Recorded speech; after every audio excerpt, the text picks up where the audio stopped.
রাধে রাধে। আজকে আমি তোমাদের গণেশের একটি অজানা গল্প জানাবো। গণেশ এবং কার্তিক উভয়েই যখন খুব ছোট ছিল তখন তাদের মধ্যে একটি বিষয় নিয়ে খুব লড়াই বাধে। তাদের মধ্যে যে বিষয়টি নিয়ে লড়াই বাধে সেটি হলো কার্তিক এবং গণেশ দুজনের মধ্যে কে বেশি শক্তিশালী। তো কার্তিক মনে করে তার মতো শক্তিশালী পৃথিবীতে আর কেউ হতেই পারে না, বা ত্রিভুবনে আর কেউ নেই তার মতো শক্তিশালী। অপরদিকে গণেশও এইভাবে যে গণেশের মতো দ্বিতীয় কেউ নেই এত শক্তিশালী।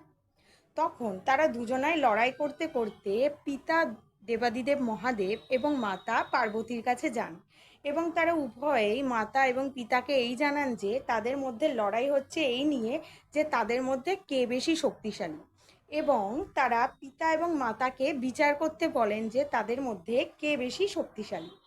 তখন দেবাদিদেব মহাদেব এবং মাতা পার্বতী তাদের এই জানান যে তোমরা যে যার বাহনে করে পুরো পৃথিবীকে 3বার পরিক্রমা করো, এবং পুরো পৃথিবীকে পরিক্রম করে যে সবার আগে এসে পৌঁছাবে সেই সব থেকে বেশি শক্তিশালী।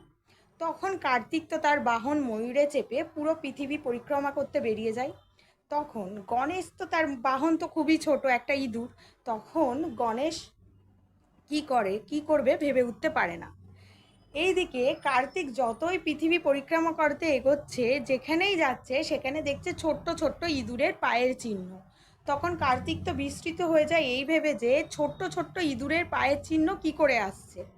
তখন সে যখন 3বার পৃথিবী পরিক্রম করে তার পিতামাতার কাছে ফিরে আসে, তখন এসে দেখেন যে বিনায়ক গণেশ পিতামাতার কোলে বসে আছে। তখন তিনি গণেশকে এই প্রশ্ন করেন যে সে কিভাবে পুরো পৃথিবী তার আগে পরিক্রম করলো এই ছোট্ট ইঁদুরকে নিয়ে। তখন গণেশ এই জানান যে তিনি যেহেতু বুদ্ধির দেবতা, তাই তার বুদ্ধিশক্তির প্রভাবেই সে পুরো পৃথিবী পরিক্রমা করে ফেলেছে কার্তিকের আগে। সে কি করেছে, সে দেবী পার্বতী এবং দেবাদিদেব মহাদেবের চারপাশে 3বার পরিক্রম করেছে, এবং এভাবেই তার পুরো পৃথিবী ঘোরা হয়ে গেছে। ঠিক এই কারণেই কিন্তু শিবলিঙ্গের পাশে পরিক্রম করা বা ঘোরার নিয়ম প্রচলন হয়েছে। রাধে রাধে। সবাই ভালো থেকো, সুস্থ থেকো এবং মুখে বলো রাধে রাধে।